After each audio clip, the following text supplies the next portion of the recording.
It was past midnight when Daniel finally left the diner, his late shift dragging longer than expected. The streets were empty, washed in the pale orange glow of flickering streetlights. He zipped up his hoodie and stuffed his hands in his pockets, taking the same quiet route home he always did down Ashland Street, a narrow, forgotten stretch of road that everyone seemed to avoid after dark. At first, everything felt normal. Just the hum of distant traffic, the crunch of gravel beneath his boots, and the occasional rustling of leaves. But as Daniel passed an old graffiti-covered bus stop, something felt off. He stopped walking and looked around. No cars, no people, just silence, heavy and unnatural. That's when he saw Ita's figure at the far end of the street, pale, still, and just barely visible under a flickering streetlight.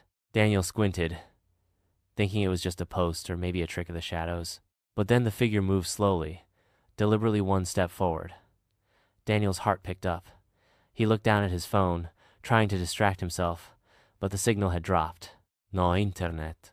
No calls. The figure was still there, and now it was closer. He quickened his pace, trying not to look back, but couldn't resist. He turned his head and stopped in his tracks.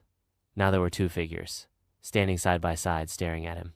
They were featureless, shrouded in darkness, their faces hidden under long coats and wide-brimmed hats. And they weren't walking. They were gliding, silently, as if the street itself was pulling them toward him. Daniel broke into a run. He darted between parked cars, turned corners, past boarded-up shops and broken lamps, but no matter where he went, the street never seemed to end. It kept looping, twisting, stretching. He knew this neighborhood. He grew up here. But suddenly, it was unfamiliar, wrong, as if something had changed when he saw the figures. Breathing hard, he ducked into an alley, hoping to hide. He pressed his back against the wall, trying to stay quiet. Minutes passed. Just when he thought he was safe, he heard a whisper, soft, wet, and right behind his ear. He spun around. Nothing.